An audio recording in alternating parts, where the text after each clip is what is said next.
Hello everyone, ನಾ ಸಂತೋಷ್. ನಿಮ್ಮೆಲ್ಲರಿಗೂ ಕೂಡ ಮನಾಲಿಗೆ ಹೋದಂಥ ಟೈಮ್ನಲ್ಲಿ ರಾಜ ರಘುವಂಶಿಯನ್ನು ಪ್ಲ್ಯಾನ್ ಮಾಡಿ ತನ್ನ ಹೆಂಡತಿಯೇ ತನ್ನ ಬಾಯ್ ಫ್ರೆಂಡ್ ಜೊತೆಗೆ ಸೇರಿ ಕೊಲೆ ಮಾಡಿದಂತಹ ಕೇಸು ಗೊತ್ತಿದೆ ಅಂದ್ಕೊಳ್ತೀನಿ. ಈಗ ಅದೇ ರೀತಿಯಾದಂತಹ ಒಂದು ಕೇಸು ರಾಜಸ್ಥಾನದಲ್ಲಿ ನಡೆದಿದೆ. ಇಲ್ಲೂ ಕೂಡ ತನ್ನ ಬಾಯ್ ಫ್ರೆಂಡ್ ಜೊತೆಗೆ ಸೇರಿ ಮದುವೆಯಾಗಿ ಒಂದು ಸ್ವಲ್ಪ ಟೈಮಿಗೆ ತನ್ನ ಗಂಡನನ್ನು ಕೊಲೆ ಮಾಡಿಸಿದಂಥ ಒಂದು ಘಟನೆ ನಡೆದಿದೆ. ಅದು ಕೂಡ ಹನಿಮೂನಿಗೆ ಹೋದಂಥ ಟೈಮ್ನಲ್ಲಿ ಆಗಿತ್ತು. ಅಷ್ಟಕ್ಕೂ ಇಲ್ಲಾಗಿದ್ದಾದರೂ ಏನು ಅನ್ನೋದ್ರ ಬಗ್ಗೆ ಈ ವಿಡಿಯೋದಲ್ಲಿ ನೋಡ್ತಾ ಹೋಗೋಣ. ಅದಕ್ಕಿಂತ ಮುಂಚೆ ನೀವು ನಮ್ಮ ಚಾನಲ್ಗೆ ಸಬ್ಸ್ಕ್ರೈಬ್ ಆಗಿಲ್ಲ ಅಂದರೆ ಈಗಲೇ ಸಬ್ಸ್ಕ್ರೈಬ್ ಆಗಿ. ಮೊದಲಿಗೆ ಈ ಘಟನೆ ಆಗಿದ್ದು ಜನವರಿ 30ನೇ ತಾರೀಕು ರಾಜಸ್ಥಾನದಲ್ಲಿ. ಆಶೀಶ್ ಜೊತೆಗೆ ಈ ಅಂಜು ಅನ್ನುವಂಥ ಒಬ್ಬಳ ಹುಡುಗಿಯನ್ನು ಮದುವೆ ಮಾಡಿರ್ತಾರೆ. ಇವರಿಗೆ ಮದುವೆ ಆಗಿ ಸ್ವಲ್ಪ ಟೈಮ್ ಕೂಡ ಆಗಿರುತ್ತೆ. ಏನಂದರೆ ಈ ಅಂಜುಗೆ ಈ ಮದುವೆ ಯಾವುದೇ ಕಾರಣಕ್ಕೂ ಇಷ್ಟ ಇರಲ್ಲ. ಇದನ್ನು ಅವರ ಮನೆಯವರ ಬಳಿ ಕೂಡ ಹೇಳಿರ್ತಾರೆ. ಆದರೆ ಹೇಳಿದಂಥ ಟೈಮ್ನಲ್ಲಿ ಮನೆಯವರು ಇದನ್ನು ಒಪ್ಕೊಂಡಿರಲ್ಲ. ಮನೆಯವರು ಅವನು ಬೇರೆ ಜಾತಿಯವನು ಹಾಗೆ ಹೀಗೆ ಅಂತ ಹೇಳಿರ್ತಾರೆ.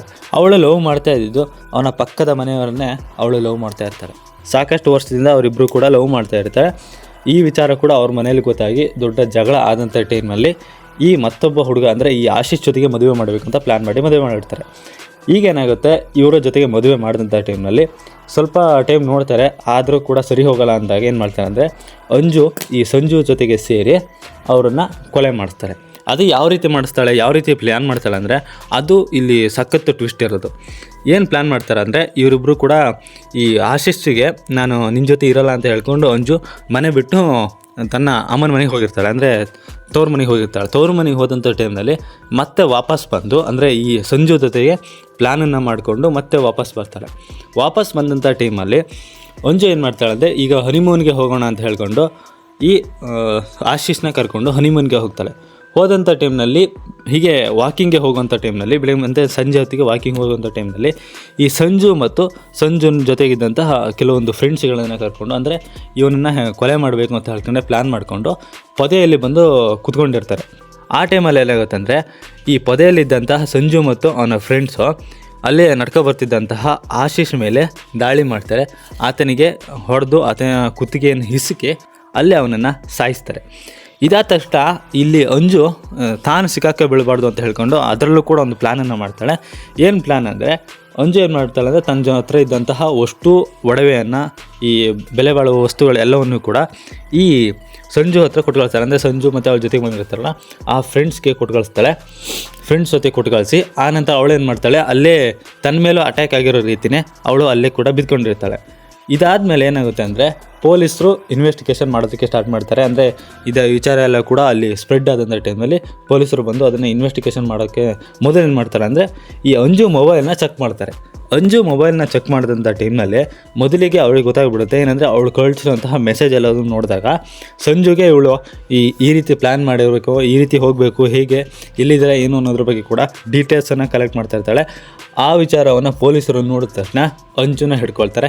ಆಗ ಅವಳು ಏನೇನೆಲ್ಲ ಪ್ಲ್ಯಾನ್ ಮಾಡಿದ್ಲು, ಯಾವ ರೀತಿ ನಾವು ಮಾಡಬೇಕು ಅಂತ ಹೇಳಿ ಇದನ್ನು ಹೇಗೆ ಎಕ್ಸಿಕ್ಯೂಟ್ ಮಾಡಿದ್ದವು ಎಲ್ಲವನ್ನು ಕೂಡ ಕಕ್ಕುತ್ತಾಳೆ. ಅಲ್ಲಿಗೆ ಈ ವಿಚಾರ ಪೂರ್ತಿ ಹೊರಬಿಡುತ್ತೆ.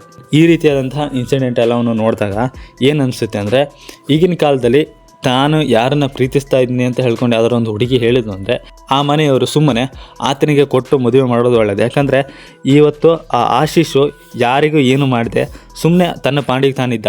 ಇವಳನ್ನು ಮದುವೆ ಆಗಿಲ್ಲ ಅಂದರೆ ಅವನು ಇನ್ನೂ ಕೂಡ ಬದುಕಿರ್ತೈತೆ.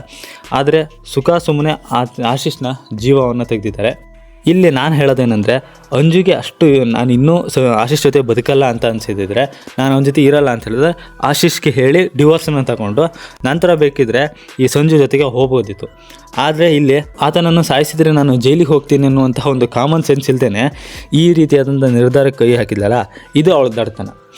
ನಿಮಗೆ ಈ ಕೇಸ್ ಬಗ್ಗೆ ಏನು ಅನಿಸುತ್ತೆ? ಅಷ್ಟೇ ಅಲ್ಲದೆ ಈ ರೀತಿಯಾದಂಥ ಕೇಸ್ಗಳು ಈಗ ಬರ್ತಾ ಜಾಸ್ತಿ ಆಗ್ತದೆ. ಬಿಟ್ಟರೆ ಈ ಮನೆಯಲ್ಲಿ ಯಾರೇ ನಿಮ್ಮ ಮನೆಯಲ್ಲೇ ಆದರೂ ಕೂಡ ಯಾವುದೋ ಒಂದು ಹೆಣ್ಣು ಮಗು ನಾನು ಇಂಥವನ್ನ ಪ್ರೀತಿಸ್ತಾ ಇದ್ದೀನಿ, ನಾನು ಇಂಥವನ್ನ ಮದುವೆ ಆಗ್ತೀನಿ ಅಂತ ಹೇಳಿದಂಥ ಟೈಮಲ್ಲಿ ಆಕೆಗೆ ಅವಳ ಪೂರ್ತಿ ಸ್ವಾತಂತ್ರ್ಯ ಕೊಟ್ಬಿಡಿ. ಯಾಕಂದರೆ ಅವಳು ನಾಳೆ ಇದೇ ರೀತಿಯಾದಂಥ ಕೇಸ್ ನಿಮ್ಮ ಮನೆಯಲ್ಲೂ ನಡಿಬೋದು.